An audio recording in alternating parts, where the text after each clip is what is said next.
Kemudian mereka lantas juga memukul, menghantam, ya, atau maaf, mereka itu memasyaratkan hal-hal yang mungkar. Karena itu kata Allah, mereka itu wayaqbiduna aydiyahum, mereka tangannya digenggam, ya, tidak pernah mau infak, nggak pernah mau berbuat amal soleh. Ya. Nasullah fanasiyahum, mereka lupa kepada Allah, tentu Allah juga lupa kepada mereka. Jadi Allah juga membuat perumpamaan, ada dua rojul, ada dua manusia, bisa laki-laki, ya. Yang satu itu bisu. Bisu itu mungkin bukan bisu fisik, ya, tapi bisu itu menunjukkan, ya, sebuah negeri yang ya aman dan damai dan sentosa, tidak diganggu oleh kekuatan manapun. Itu impian kita. Indonesia ini pun, ya, juga bukan Islamic State.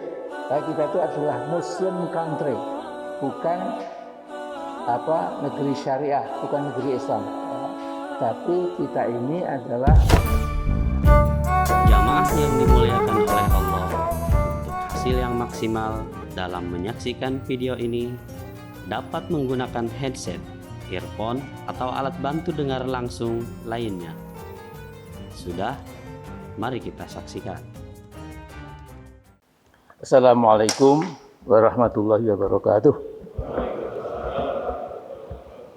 Alhamdulillahirabbil alamin.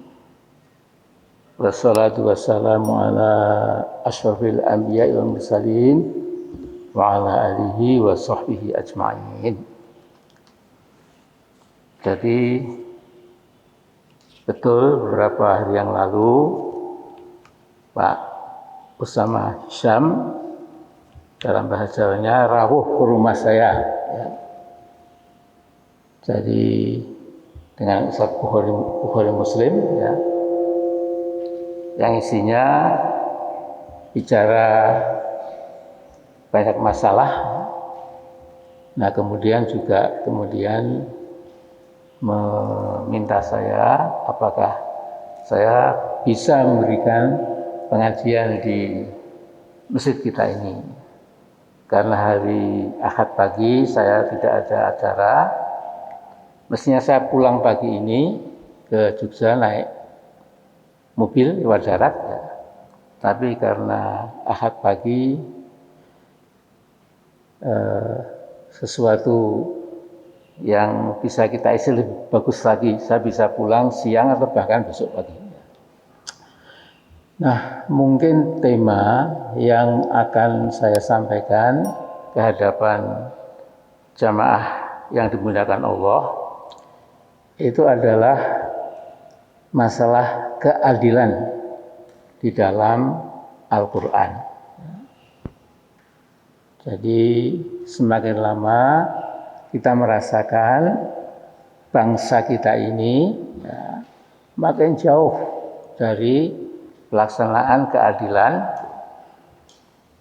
dan kita tidak boleh lantas berpangku tangan, ya, diam saja, ya, menonton ketidakadilan yang makin lama makin merata, ya. Karena kalau kita hanya diam saja, ya, tentu kita berurusan panjang besok di akhirat, ya. Karena kita punya tugas menurut Al-Quran, ya. Orang mukmin itu punya tugas ganda, ya. Dimanapun kita hidup, kapanpun kita hidup, itu ada keharusan untuk al-amru bil ma'ruf wan nahyu 'anil munkar. Jadi orang mukmin itu dimanapun juga harus amar ma'ruf nahi mungkar. Nah, kalau orang munafik itu amar mungkar nahi ma'ruf. Itu jelas sekali dikatakan dalam Al-Quran, ya, yaitu al-munafiquna ba'duhum min ba'd ya'muruna bil munkar wa yanhauna 'anil ma'ruf wa yaqbiduna aydiyahum nasuwa fanasyahum innal munafiqina humul fasiqun.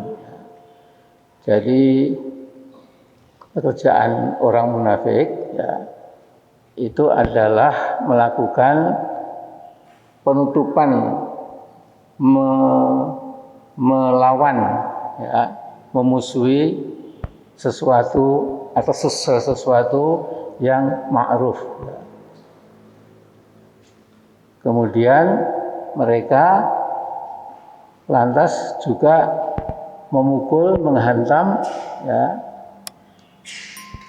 atau maaf, mereka itu memasyaratkan hal-hal yang mungkar. Karena itu kata Allah, mereka itu wayaqbiduna aydiyahum, mereka tangannya digenggam, ya, tidak pernah mau infak, nggak pernah mau berbuat amal soleh, ya. Nasullah fanasiyahum, mereka lupa pada Allah, tentu Allah juga lupa kepada mereka. Sesungguhnya orang munafik itu adalah fasik. Nah, tentu saudara sekalian, ini kita maklumi, ya, bahwa pelaksanaan amar nahi mungkar itu bagi kita memang pada tataran keluarga, tataran masyarakat, tataran komunitas, ya. Tapi di samping itu ada perintah dari Allah, ya, yang kalau kita buat istilahnya itu, yaitu al-amru bil adli wa nahyu anil zulmi. Ini menyangkut kekuasaan, menyangkut masa depan negara, menyangkut otoritas kekuasaan yang bisa membolak-balik keadaan, yang bisa membuat laju eksploitasi ekonomi, bisa membuat laju hukum dibolak-balik, ya. Yang menang adalah yang kuat, yang menang adalah yang zalim dan lain-lain, ya. Itu penerapannya bukan pakai amar ma'ruf nahi mungkar, tapi adalah amar adil, ya, dan jadi al-amru bil adil wa nahyu anidz zulmi, ya. Jadi menegakkan keadilan dan melawan kezaliman. Terus sekalian, jadi memang masalah keadilan, kezaliman, ya, kemudian pelaksanaan tegaknya hukum, kemudian tegaknya katakanlah keadilan ekonomi, sosial, politik dan lain-lain, itu pada akhirnya memang menyangkut imamnya, menyangkut lurahnya, menyangkut kalau negara presidennya. Sehingga dalam hadis sahih, ya, diriwayatkan oleh Abu Umar bin Khattab, ya, Nabi pernah bersabda, sab'atun yudhilluhumullahu fi dhillihi yauma la dhilla illa dhilluh. Jadi besok akan ada 7 golongan, ya, yang mendapatkan naungan, dhillun, dhilal, ya, mendapatkan naungan dari Allah, di mana tidak ada naungan yang diberikan kecuali pada 7 golongan itu. Ternyata yang pertama disebut Nabi kita itu sallallahu alaihi wasallam, golongan pertama yang bisa mendapatkan naungan perlindungan dari Allah di hari mahsyar, ya, yang sangat panas itu, ya. Tapi ada 7 golongan yang mendapatkan kesejukan, ya, yaitu pertama adalah imamun adil, ya. Jadi imam yang adil, ya. Imam itu artinya luas, ya. Pemimpin organisasi, kabupaten Pak Bupati, Kalau kampus Pak Rektor, ya. Kalau lurah, kelurahan ya lurah, ya. Kalau provinsi gubernur, kalau negara, ya siapa lagi kalau bukan presiden. Ya. Nah, jadi dari sudut pandang teori sosial politik pun, ya, bahwa yang namanya pemimpin di pucuk piramid, ya, itu akan mempengaruhi apa saja yang ada di bawah pucuk piramid itu. Jadi kalau dalam pepatah Melayu itu ada kata-kata guru, maaf ini di masjid ya, guru kencing berdiri, murid kencing berlari. Nah, saya kira sama saja, ya, lebih gawat lagi pemimpin, karena dia akan diikuti, akan dicontoh, akan berpengaruh luar biasa kepada bangsanya.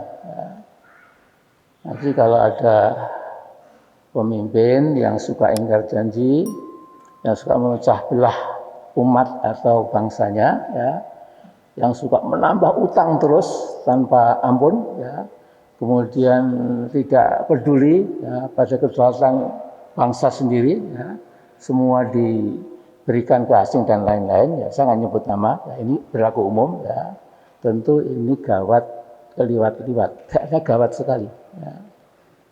Nah, karena itu tema pada pagi ini, ya, saya akan membaca beberapa ayat Al-Quran, ya. Kemudian nanti kalau masih ada waktu tanya jawab, ya Pak Usama. Kalau ada waktu tanya jawab 1-2, ya. Jadi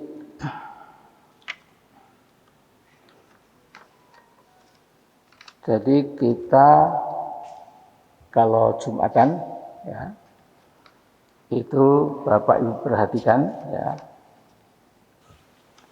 biasanya khotib sebelum turun dari mimbar, ya, setelah selesai khutbah, kemudian khotib biasanya membaca, ya, ayat 90 dari surat An-Nahl.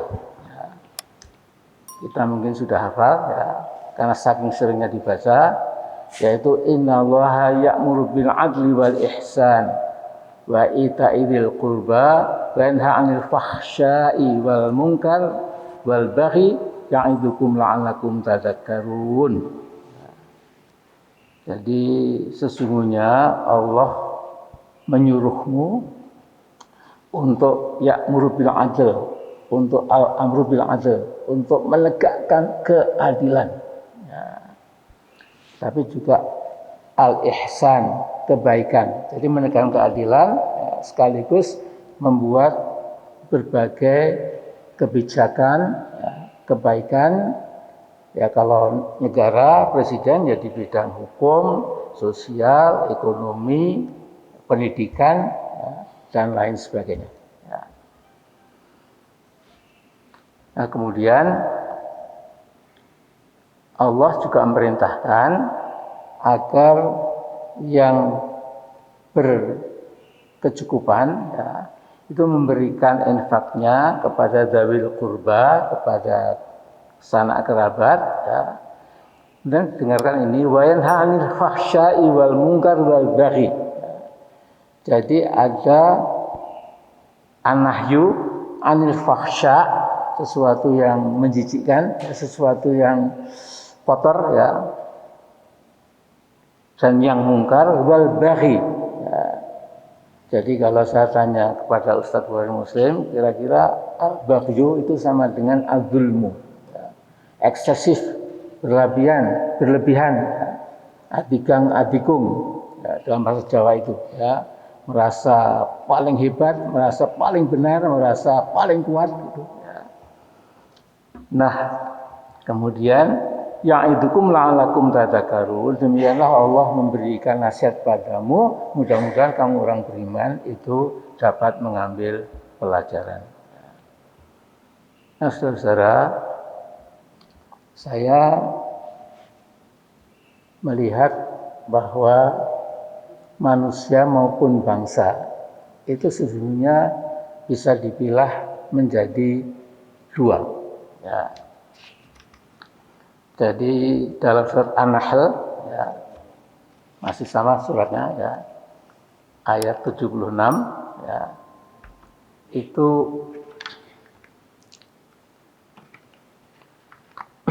Allah berfirman, A'udzubillahi minasyaitonir rajim.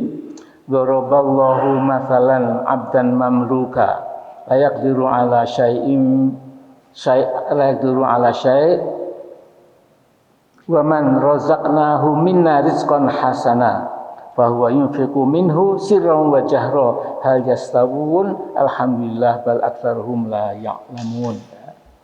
Jadi Allah membuat percontohan ada seorang abdan mamluka, seorang hamba sahaya, ya. Layak dulu ala syai', ya, karena hamba saya budak tidak bisa apa-apa, ya. Nah, kemudian bandingkan hamba saya yang tidak bisa apa-apa tadi itu, yang kacung, yang jongos, ya, bandingkan dengan orang yang dikasih rezeki Allah, ya, dengan rizqan hasanah, dengan rezeki yang bagus, ya. Kemudian bahwa yunfiqu minhu sirran wa jahra, dan orang yang bebas tadi membelanjakan rezekinya baik diam-diam maupun terus berterus terang, baik diam-diam maupun dipublikasi. Hal yastawun, samakah antara budak kacung jongos tadi itu, ya, dengan orang yang merdeka, yang punya freedom of action, ya, yang bisa pergi ke sana kemari, ya, dan kemudian sambil memberikan rezeki dari Allah itu, ya, untuk perbaiki keadaan itu, apakah sama? Kata Allah, ya, tentu tidak. Ya, alhamdulillah segala puji bagi Allah, bal aktsaruhum la ya'lamun, tapi sebagian besar dari mereka umat manusia tidak mengetahui. Nah, kemudian berikutnya, persis ayat berikutnya Allah berfirman, wa daraballahu mathalan rajulaini ahaduhuma abkamu wa huwa kallun ala maulah aina ma yuwajjihu la ya'ti bi khair hal yastawi huwa wa man ya'muru bil adli wa huwa ala siratim mustaqim. Sadaqallahul adzim, ya. Jadi Allah juga membuat perumpamaan, ada dua rajul, ada dua manusia, ya, misalnya laki-laki, ya. Yang satu itu bisu, ya.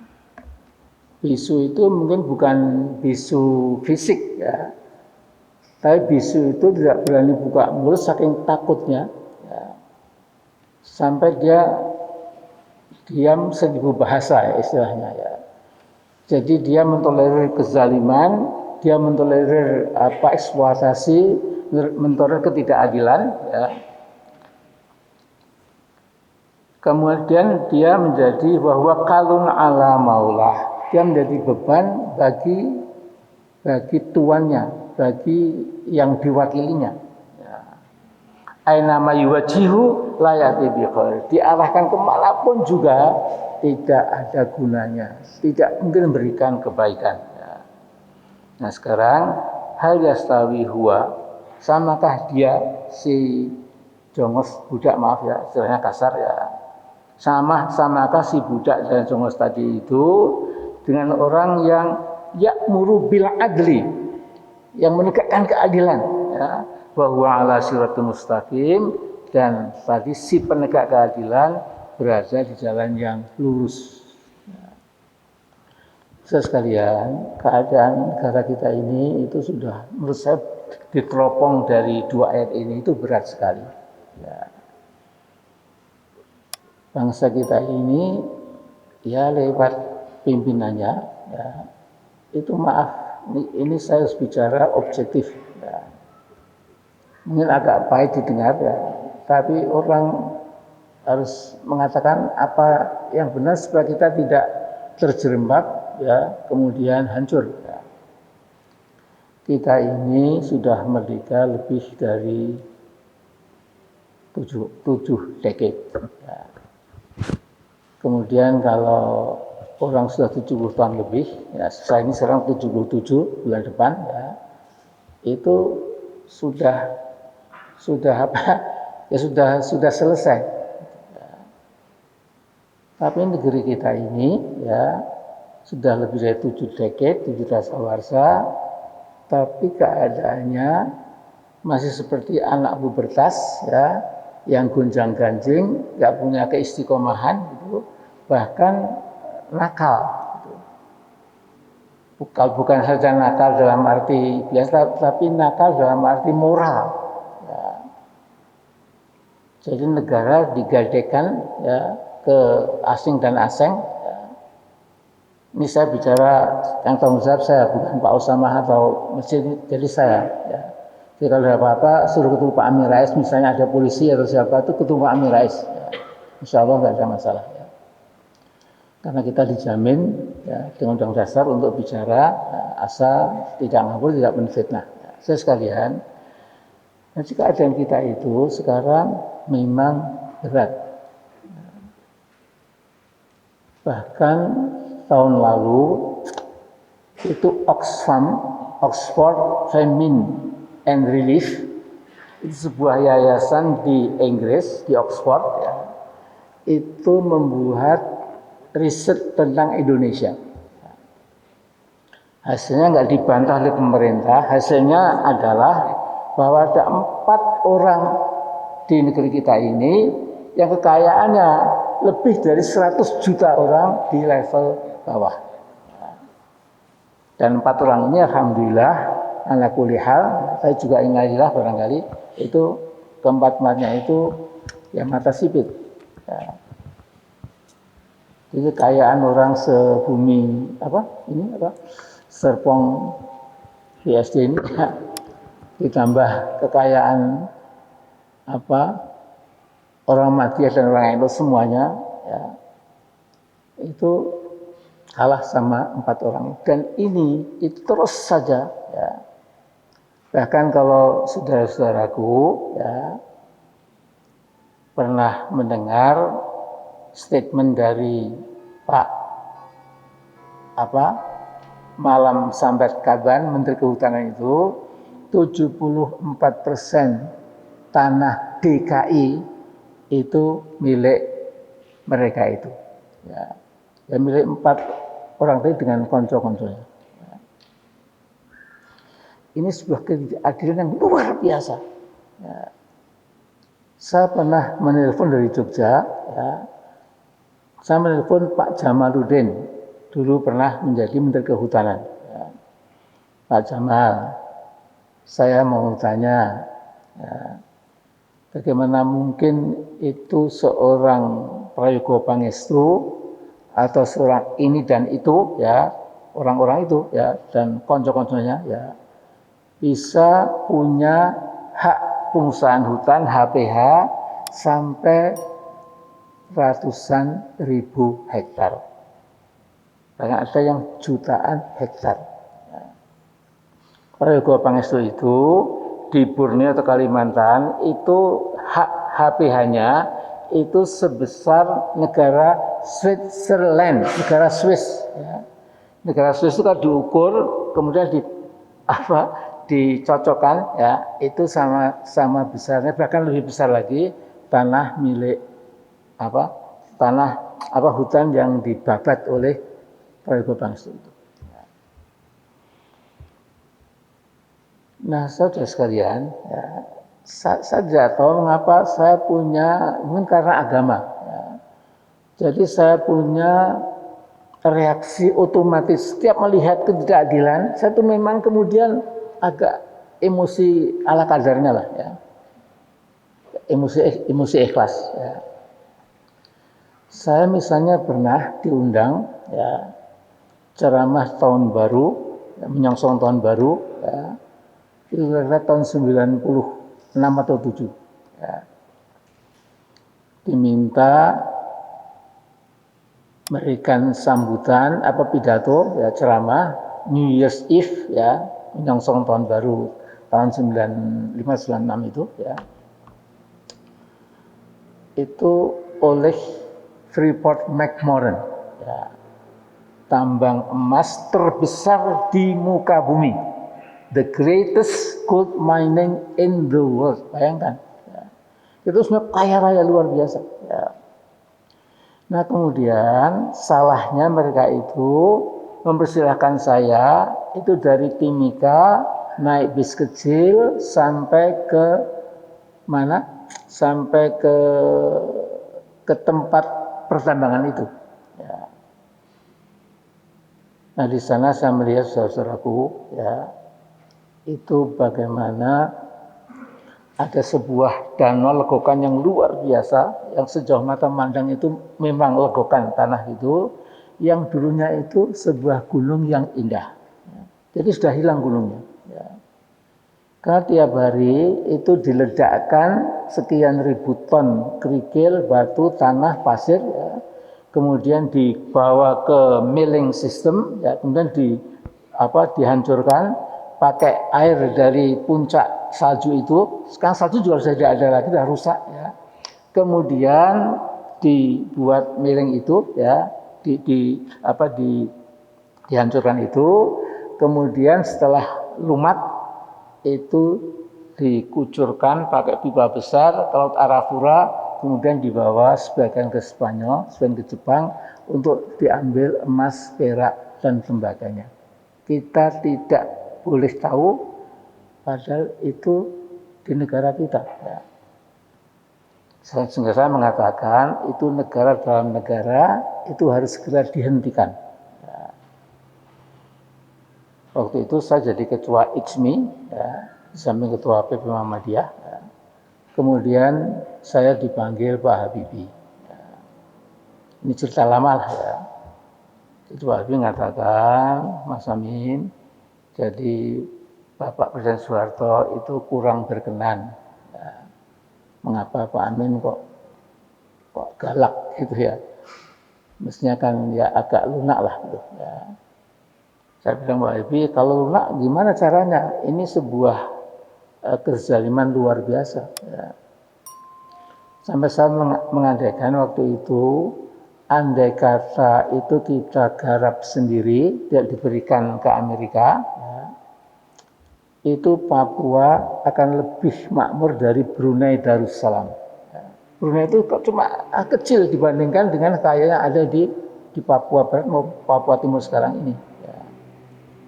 Sehingga saya sedikit humor juga mengatakan, andai kata masing-masing warga negara Indonesia, baik yang bayi sampai yang kakek dan nenek, itu masing-masing diberi sekian ratus gram emas bebas, ya, itu cadangan itu masih tidak terkurangi karena saking banyaknya. Ya, saya mengatakan ibu-ibu nanti dengan sekian ratus gram itu bisa jadikan gelang, kalung dan lain-lain. Ya. Nah, kalau bapak-bapak nggak pakai gelang, pakai kalung, ya mungkin ya pakai gigi emas begitu. Ya. Sehingga kalau malam hari naik sepeda tidak usah, sepeda motor nggak usah dinyalakan lampunya, tinggal meringis gitu, kemudian sudah saling kelihatan. Ya. Saking banyaknya emas kita itu. Ya. Nah, saudara sekalian, karena itu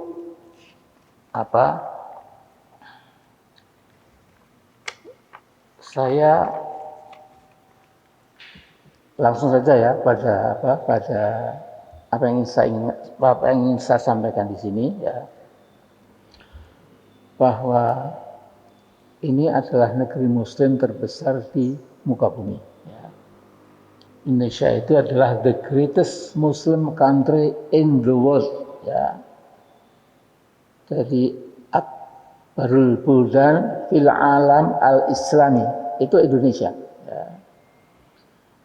Kita juga negara terbesar nomor 4 di muka bumi. Ya. Setelah Cina, India, kemudian Amerika Serikat, kita tuh nomor 4. Ya.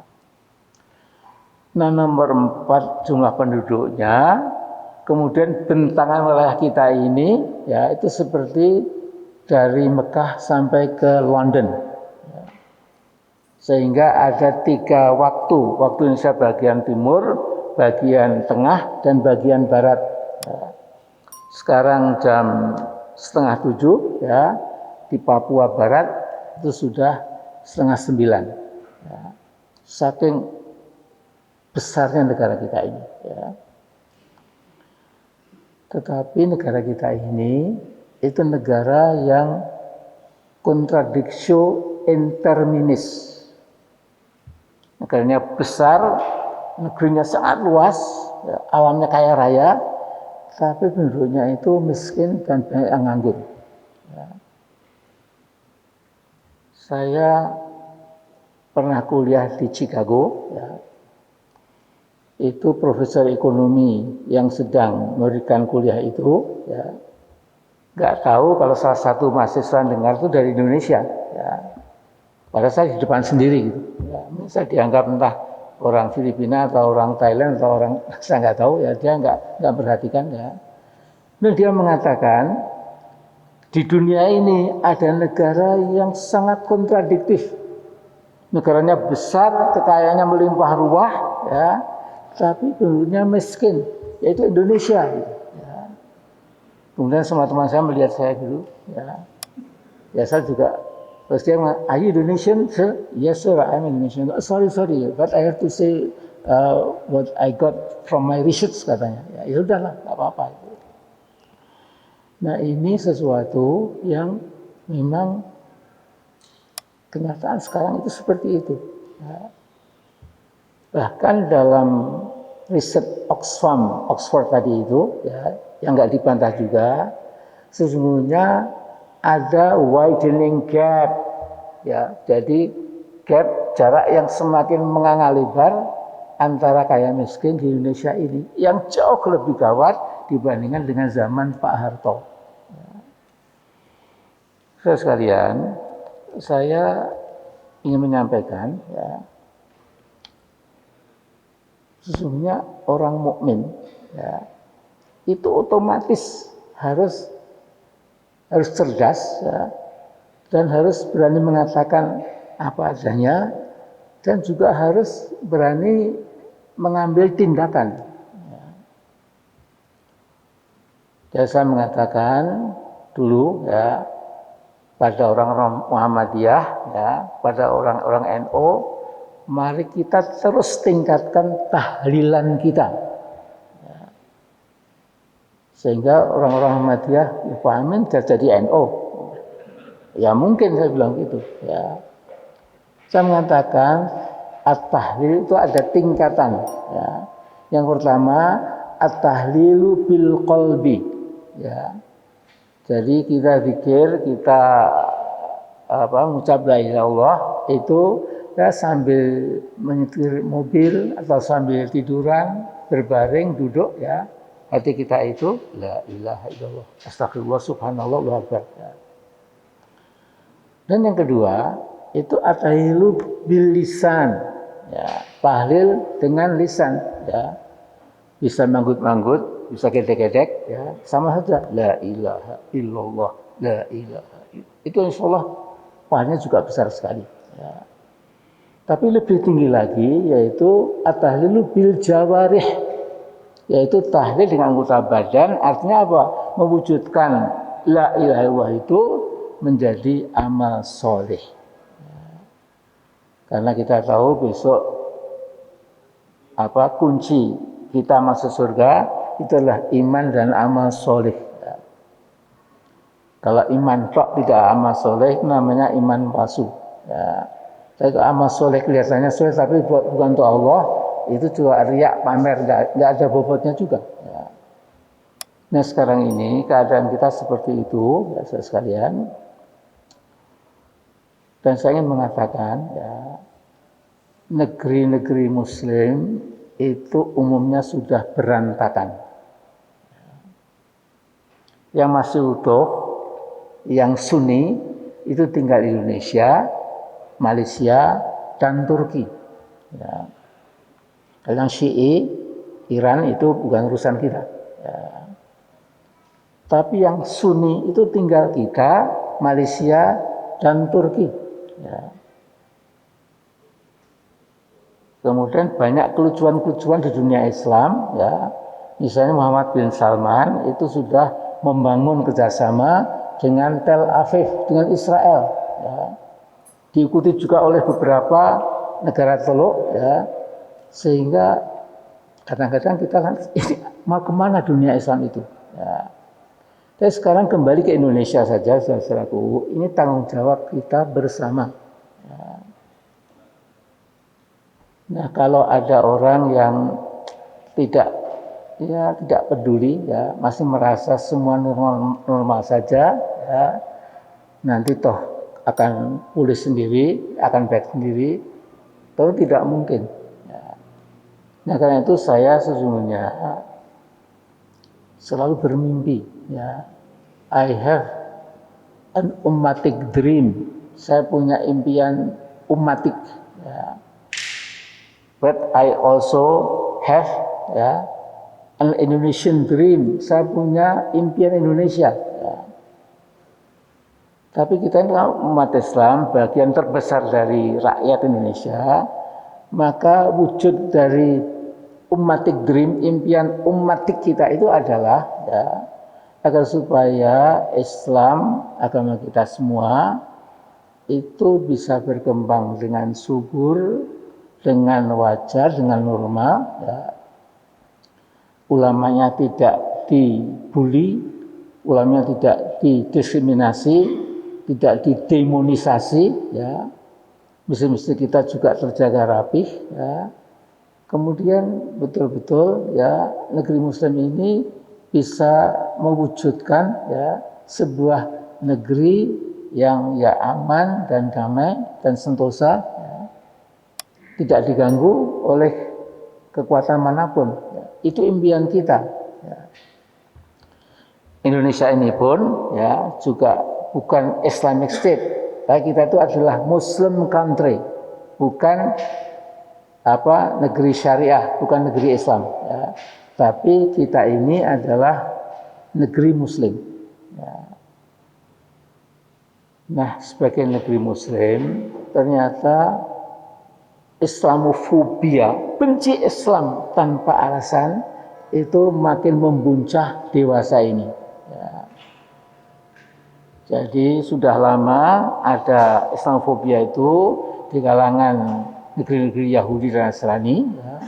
Tapi kemudian kita juga tahu bahwa di utara kita itu, ya, di utara, ya, negeri tirai bambu, RRT itu juga kuat sekali Islamofobianya, anti-Islamnya itu, ya.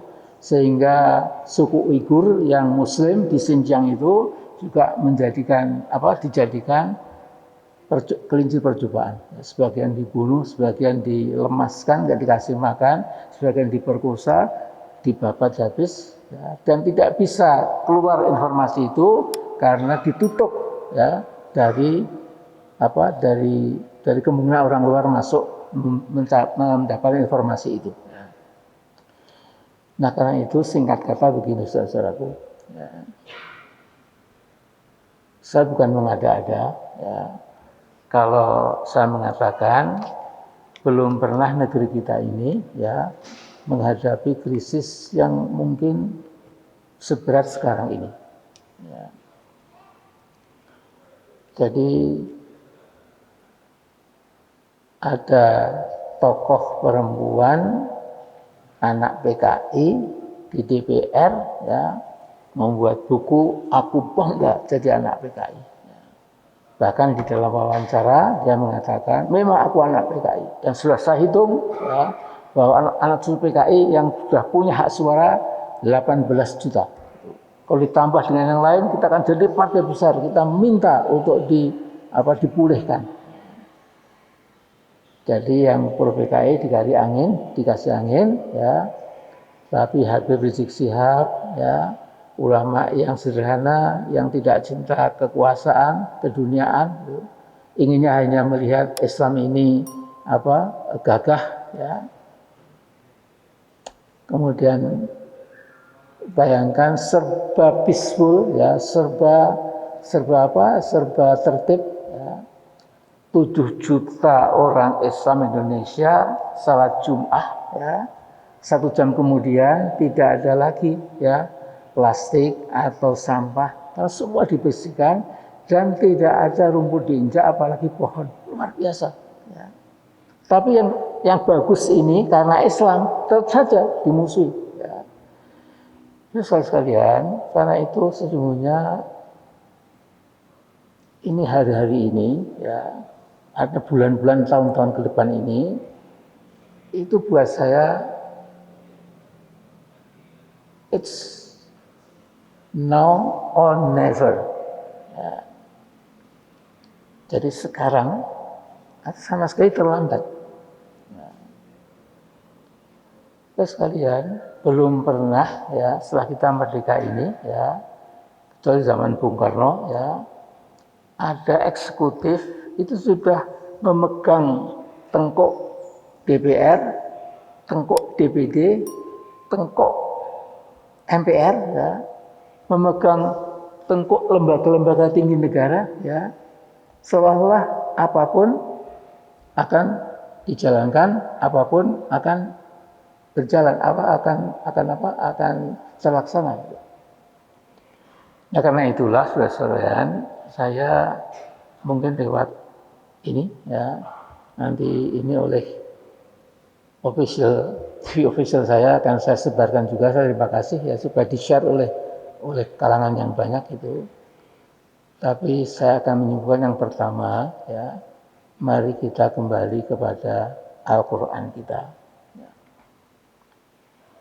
Al-Quran itu sudah bisa membuat Arab yang jahiliyah menjadi Arab yang berilmu, bukan saja Arab, tapi kemudian sepanjang dinasti Abbasiyah sampai Ottoman Empire ya, yang paling besar Imperium Ottoman Empire ya, itu sudah bisa dibuktikan karena Al-Quran.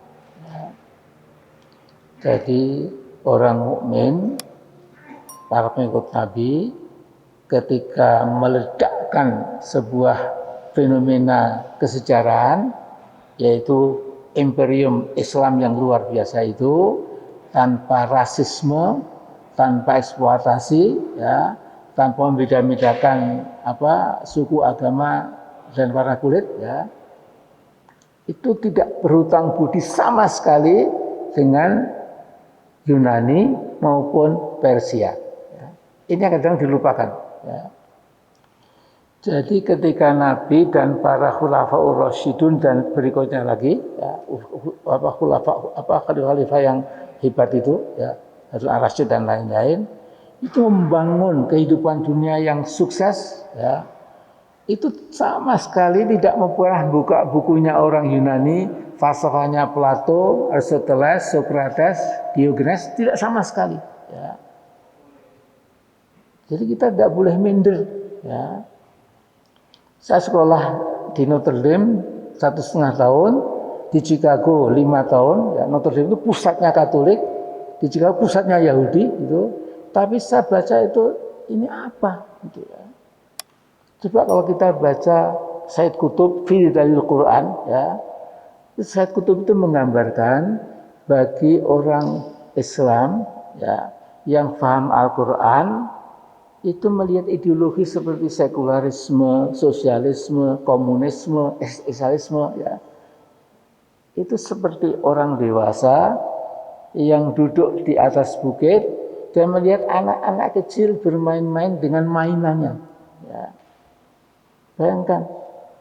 Kalau kita sudah tahu Al-Quran, itu kita melihat ini isma sekarang ini, itu sesungguhnya cuma mainan, ya, come and go. Ya. Nah, kita punya Quran sedemikian dahsyat itu, perlu kita buka kembali dengan sungguh-sungguh. Ya. Saya pikir kalau ada orang tiba-tiba kagum sama lurah ini, lurah itu menurut saya itu aneh. Di mana Qurannya? Ya. Dan yang kedua, ini lebih penting lagi, ya, bagaimana caranya supaya ada connecting the dots. Ya. Di antara tokoh-tokoh Islam itu harus ada semacam ahlul hal wal aqd, ya, yang kecil jumlahnya, dan kemudian bisa menguntai, menganyam berbagai kelompok-kelompok itu, ya, di negeri ini menjadi sebuah kuwah Islamiyah. Ya. Dan yang ketiga, ya, Allah tidak mungkin menolong kita kalau kita tidak mampu menolong diri sendiri. Ya. Di sini saya tertarik dengan falsafahnya Muhammad Iqbal. Ya. Beliau mengarang beberapa buku, ya. Yang paling penting Reconstruction of Islamic Thought itu, ya. Saya dalam bukan dari buku itu, tapi dalam sebuah artikel saya pernah membaca, ya, bahwa bedanya orang mukmin dan orang kafir, ya, itu tidak terbandingkan. Ya. Dia mengatakan the sign of a kafir is that he is lost in the horizons. Ya. Tanda orang kafir itu adalah dia sesat di tengah-tengah cakrawala kehidupan. Ya. Orang kafir itu mudah bingung. Ya. Harga-harga naik bingung. Ya. Di sana ada tsunami bingung. Di situ ada ya berbagai hal yang tidak betul itu langsung bingung. Ya. Karena dia kafir. Ya. Tapi kata Iqbal itu, the sign of mu'min is that the horizons are lost in him. Ya. Tapi tanda orang beriman adalah cakrawala kehidupan sosial, ekonomi, politik, militer, pendidikan yang semrawut itu tertelan di dalam pribadi seorang mukmin. Karena apa? Seorang mukmin itu cakrawala kehidupannya lebih luas daripada kenyataan kehidupan sehari-hari di dunia ini. Ya. Yang kedua ini terakhir dari Iqbal, ya. Beliau mengatakan Allah itu la ta'khudhuhu sinatun wala naum. Allah tidak pernah ngantuk dan tidak pernah tidur, ya. Allah memantau kita semua, ya, dipantau oleh Allah, ya, 24 jam around the clock, ya. Nah, Allah itu menurut Iqbal dengan bahasa manusia, Allah selalu melihat hamba-hambanya itu, terutama hambanya yang kerja keras, ya, yang betul-betul kerja keras, punya himmah niat yang kuat untuk mencapai sesuatu. Itu Allah seolah-olah turun ke bumi dan Allah membisikkan kepada si mukmin yang bekerja keras berkorban tadi dengan kata-kata dalam bahasa Inggris itu, my servant, I have been seeing you work very very hard. Ya. You have sacrificed your life for the sake of your goal. Ya. Kamu sudah mengorbankan untuk mengorbankan dirimu untuk mencapai tujuan itu, ya. Dengarkan kemudian, my servant, from now on I will become your co-worker, ya. Hambaku, karena aku melihat engkau bekerja keras, berkorban dan lain-lain bersatu, maka sejak sekarang jadikanlah aku menjadi mitra kerjamu. Bayangkan, ya. Jadi kalau Allah sampai membela kita, ini bisa diatasi dengan izin Allah, ya. Jangan lupa, iyansurkumullahu fala ghaliba lakum wa yakhdhulkum faman dzalladzi yansurukum min ba'dih, ya. Jadi barang siapa, kalau Allah sudah menolongmu, ya, pasti, ya, tidak ada yang bisa mengalahkanmu. Tapi kalau Allah sudah meninggalkanmu, ya, siapa yang akan jadi penolongmu? Tidak ada lagi. Ya. Nah, jadi inilah konklusi dari sedikit pengajian subuh ini, supaya nggak terlalu lama. Ya. Jadi kalau ada 1-2 yang mungkin mau tanya jawab silakan, kalau tidak segera saya tutup, ya. Dan saya silakan Ustadz Bukhari Muslim berdoa. Baik, mungkin ada yang mau bertanya, 1 atau 2 karena waktu kita terbatas.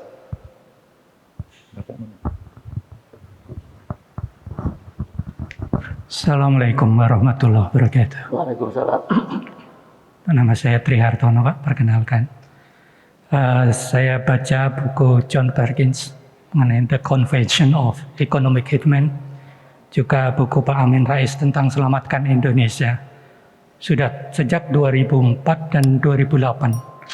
Artinya perjuangan Pak Amin ini luar biasa.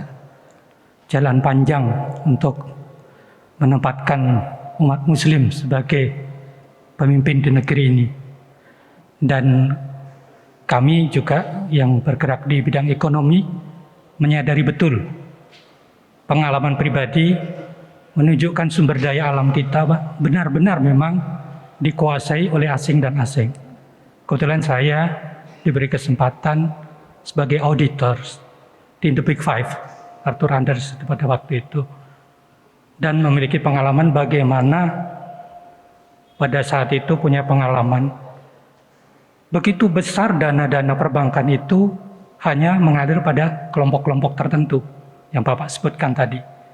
Kemudian waktu saya berpindah di dunia oil and gas, kita juga menyadari betul bahwa ternyata minyak-minyak kita banyak juga dikuasai oleh asing. Artinya benar sekali apa yang dipaparkan oleh Pak Amin Rais itu. Dan kami sebagai pelaku bisnis di lapangan mengalami hal itu. Nah, tentu salah satu caranya adalah untuk mendapatkan keadilan tadi adalah tentu harus menguasai kepemimpinan itu tadi, Pak. Nah, jalan panjang itu sudah ditempuh. Namun kita juga sadari makin lama justru makin jauh. Memang kita tidak boleh berputus asa. Mohon arahannya ini Pak, bagaimana untuk kedepannya kita sangat merindukan sekali persaudaraan umat muslim di Indonesia ini Pak. Muhammadiyah, NU, FPI, HTI, marilah kita sama-sama bersatu karena kita udah sadari betul bahwa sumber daya alam kita yang begitu besar dan kami menyaksikan sendiri Pak, diberi kesempatan kami ke Riau, kami juga tahu di dunia bisnis. Benar-benar memang negeri ini dikuasai, mohon maaf ya, asing dan asing itu. Ya. Kita semakin terpinggirkan. Nah, mari, baik. Itu kira-kira Pak. Terima kasih Pak. Terima kasih Pak. Prof, mungkin satu saja. Nanti karena waktu kita juga terbatas, satu dijawab, insya Allah. Jadi ini pertanyaan tunggal saja ya. Saya jawab sederhana saja. Ya. Rumusnya apa? Bersatu kita kuat, bercerai kita bubar.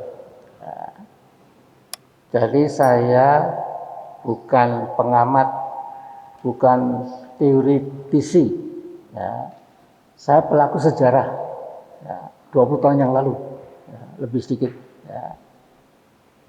Jadi waktu NU dan Muhammadiyah bergabung, ditambah Kahmi dan lain-lain, ya, seolah ya sudah kita bisa melaksanakan apapun ya, dengan izin Allah. Ya.